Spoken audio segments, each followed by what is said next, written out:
The oldest members of Generation Z are now arriving in the workforce, and we have quite a lot of information about the kind of people they've turned out to be. They are the digital natives.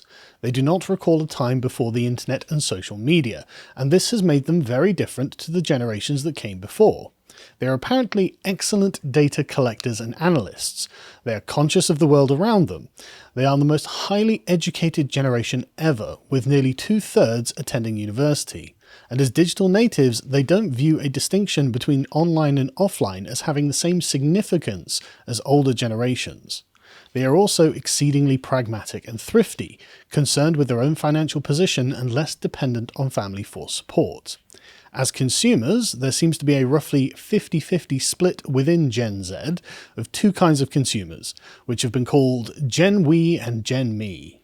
Gen Me are hyper-consumers, obsessed about brands and materialistic consumption, and are exceptionally vulnerable to viral marketing campaigns. Gen We are socially conscious and are concerned about the ethical standards of corporations, but overall, 4/5 of Zoomers claim to research brands before they buy products from them.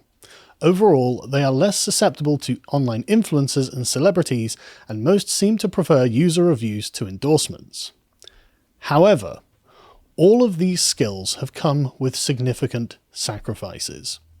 Digital natives have an obsession with mental health, well-being, and self-expression. They wish to personalize everything, express themselves online, and make public statements about their preferences.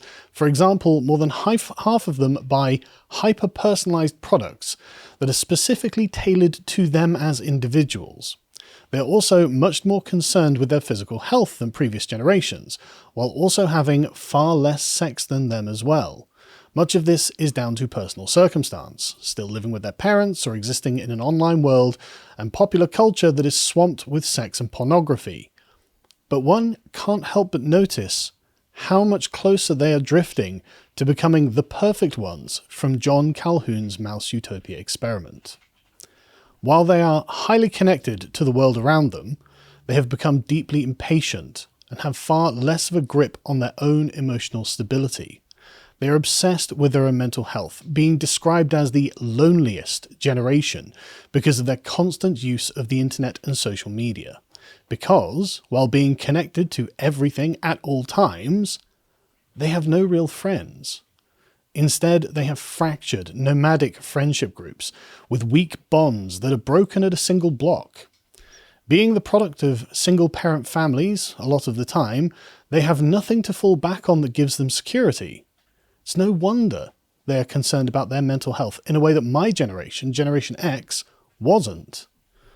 While nearly half of Zoomers describe themselves as political moderates, they have internalized all of the radical left-wing political assumptions of the millennials. This makes Gen Z the ideological children of the millennials and are the most progressive generation yet seen. What was asserted by the millennials has been internalized by the Zoomers.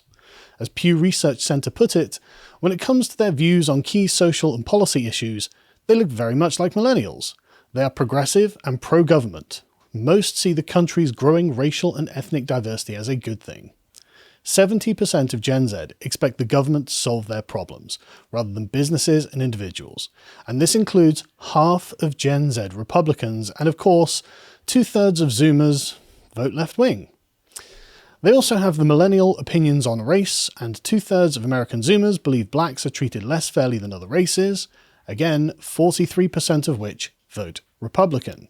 And of course, more than half believe there should simply be more than simply male or female as an option on forms, with a third claiming to personally know someone who uses gender-neutral pronouns. Again, this includes 40% of right-wing Zoomers. They're the generation who least approved of Donald Trump, with over 3/4 disapproving, far more than the 2/3 of millennials or half of boomers.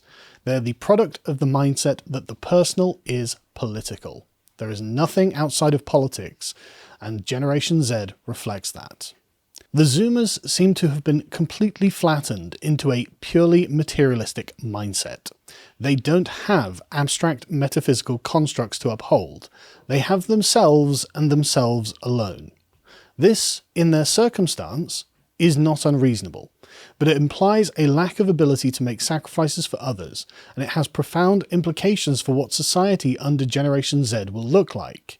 Generation Z are actually raised with the concept of equality as an overriding normative goal. This means they are less able to properly cooperate in the workplace. They don't understand their place in the hierarchy, and they think they are as important as the people above them. This leads them to make uncompetitive demands of their workplaces, including making political demands of their bosses and being unable to properly commit to an institution over a social cause. Generation Z are a rational response to the world millennials have created. They have been conditioned to refuse to defer satisfaction, and through their mobile phones have the ability to find anything at any time. They are woke and don't understand why they shouldn't be, because they have largely been indoctrinated into the intersectional systemic view of the world.